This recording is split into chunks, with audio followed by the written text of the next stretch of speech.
Bismillahirrahmanirrahim. Assalamualaikum warahmatullahi wabarakatuh.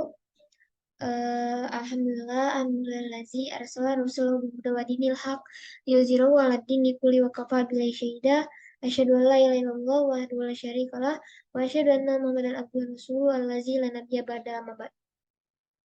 Pertama-tama dan paling utama, mari kita panjatkan puji syukur kita kepada Allah Subhanahu wa taala yang telah memberikan kesehatan, kesempatan kepada saya untuk menyelesaikan tugas TK ini.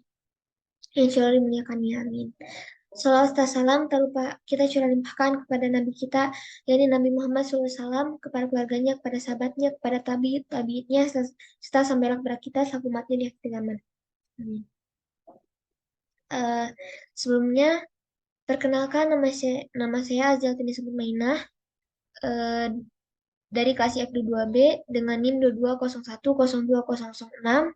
Di sini saya akan mempresentasikan tugas TIK yang diampu oleh Ibu Dinanda, yaitu mengenai analisis mendalam tentang jam tangan pintar atau smartwatch, tentang jenisnya, properti, kemampuan, aplikasi, dan fungsi perangkat, serta tinjauan komprehensifnya. Pendahuluan. Selamat datang dalam presentasi analisis mendalam tentang smartwatch. Kita akan membahas jenis, properti, kemampuan, aplikasi, dan fungsionalitas perangkat. Nah, mari kita mulai.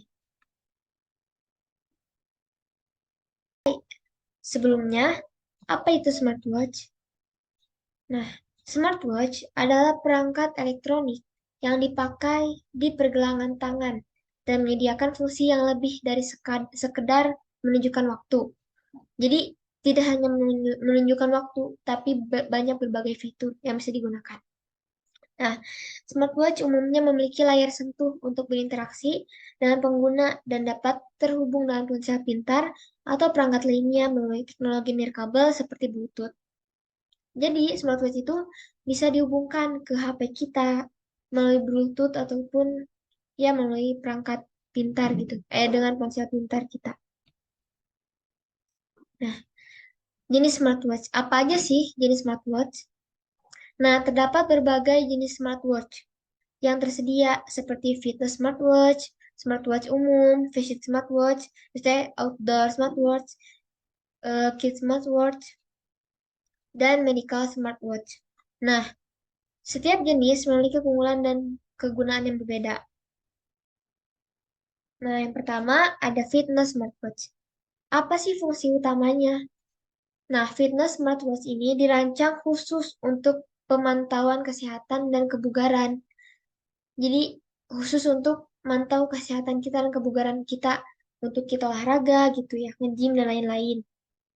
Nah, fiturnya tuh pemantauan detak jantung. Jadi, bisa mengetahui gitu detak jantung kita berapa ya eh, apa sih apakah sedang berdetak dengan kencang ataupun lambat gitu.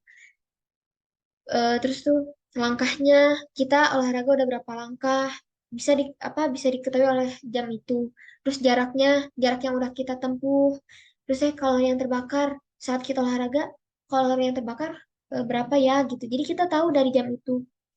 Terus ada mode olahraga juga, pemantauan tidur, dan sensor kesehatan lainnya. Selanjutnya ada smartwatch umum. Nah, apa sih fungsinya? Nah, fungsi utama dari smartwatch umum ini itu menyediakan berbagai fitur umum dan aplikasi yang ditemukan pada ponsel pintar.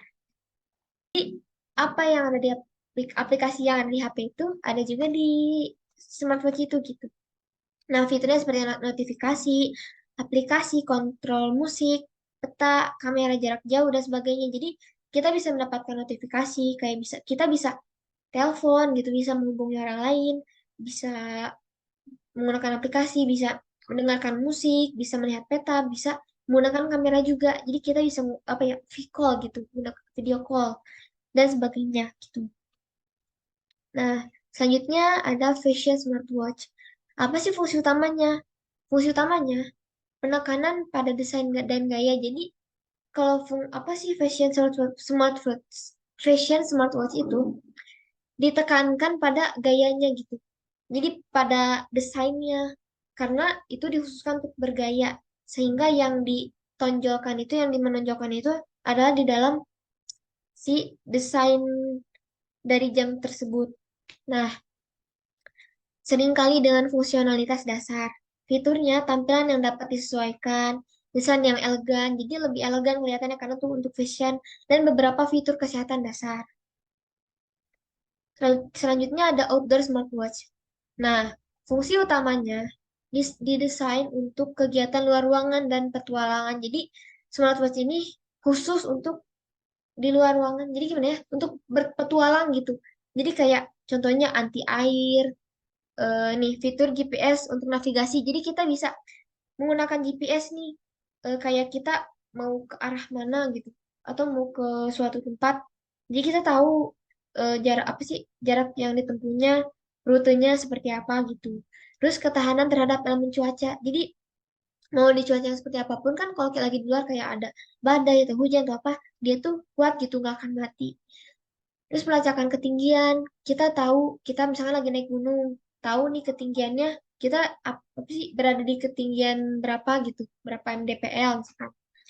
Terus pemantauan suhu, kita tahu di luar ruang, iya kita lagi di alam nih, kita tahu nih suhu suhu yang sekarang tuh berapa derajat Celcius gitu. Nah, dan fitur lintas alam. Selanjutnya ada Kids Smartwatch. Nah, fungsi utama dari Kids Smartwatch ini dirancang khusus untuk anak-anak dengan fitur keamanan dan pendidikan. Jadi, khusus aja untuk anak-anak tentang ya keamanan dan pendidikan gitu. Jadi, fiturnya itu tentang pendidikan. Nah, fiturnya pelacakan lokasi, panggilan darurat, pembatasan konten, dan fungsi pendidikan. Jadi, ketika kita menggunakan jam ini terhadap anak kita bisa melacak nih keadaan anak kita sedang berada di mana gitu. Misalkan ya bisa dilacak lah keberadaannya di mana. Terus bisa menggunakan panggilan darurat, kita bisa menelpon anak kita. Tuh kan terdapat kamera juga tuh, dan pembatasan konten. Jadi tidak semua bisa diakses oleh anak-anak karena dibatasi, dan fungsi pendidikan. Jadi fitur-fiturnya tentang pendidikan. Selanjutnya ada medical smartwatch. Fungsi utamanya fokus pada pemantauan medis dan penyakit kronis. Nah, pemantauan detak jantung sehat terus-menerus. Jadi, kita dapat mengetahui gitu, detak jantung kita berapa ya, berapa gitu kecepatannya. Terus pengukuran glukosa, kita dapat mengukur kadar gula kita, apakah kadar gula kita tinggi, apakah rendah, itu deteksi serangan jantung. Jadi bisa mendeteksi apabila kita terkena serangan jantung, dan integrasi dengan perangkat medis. Tuh. Selanjutnya ada properti smartwatch. Smartwatch memiliki beragam properti seperti layar sentuh, tahan air, sensor, detak jantung, dan GPS ya. Contohnya yang sudah sebelumnya saya sebutkan. Layarnya dapat disentuh. Terus tahan air seperti yang contoh tadi yang di outdoor. Sebenarnya nggak apa ya, bukan yang outdoor aja sih yang tahan air, itu ada juga yang tadi contohnya smart kids itu, smartwatch yang buat anak kecil itu juga tahan air. Intinya nggak semuanya sih. Terus sensor detak jantung dan GPS-nya, yang detak jantung tuh yang tadi contohnya yang di dalam kesehatan, dan GPS. Terus properti ini mempengaruhi fungsionalitas dan kegunaan perangkat. Kemampuan smartwatch mencakup monitoring kesehatan, yang tadi ya, notifikasi pintar, pembayaran di kabel, dan kontrol perangkat lain. Kemampuan ini membuatnya menjadi perangkat yang multifungsi. Jadi, smartwatch ini jam, tapi dia tuh multifungsi gitu sesuai kegunaannya. Selanjutnya ada aplikasi smartwatch. Smartwatch dapat digunakan untuk berbagai aplikasi seperti fitness, perangkat, navigasi, dan komunikasi. Aplikasi ini memperluas penggunaan perangkat. Ya, ini semua udah saya sebutin sebelumnya ya di contoh-contohnya. Terus fungsionalitas perangkat. Fungsionalitas perang, fungsionalitas smartwatch mencakup pengoperasian notifikasi, pelacakan aktivitas, pengaturan jadwal, dan kontrol musik. Nah, fungsionalitas ini meningkatkan produktivitas pengguna. Jadi kita bisa lebih produktif gitu menggunakan jam smartwatch ini. Bisa mengetahui ya yang lain-lain yang tadi udah saya sebutkan. ringkasannya, dengan demikian, jadi smartwatch ini memiliki beragam kemampuan dan aplikasi yang berbeda. Pemilihan perangkat yang sesuai dengan kebutuhan pengguna sangat penting untuk memaksimalkan manfaatnya. Intinya, smartwatch itu sangat apa ya, multifungsi gitu ya. Eh, nah, mungkin segitu. Ya cukup sekian pembahasan smartwatch kali ini. Eh, kurang apa ya? Semoga kali apa ya tidak memuaskan. Kurang lebihnya mohon dimaafkan karena saya masih belajar. Karena kebenaran hanya datang dari Allah dan kesalahan datang dari diri saya. Terus saja dengan doa, Rabbana atina fid dunya hasanah, wa fil akhirati hasanah, wa qina azabannar. Wabillahi taufiq wal hidayah. Wassalamualaikum warahmatullahi wabarakatuh. Terima kasih.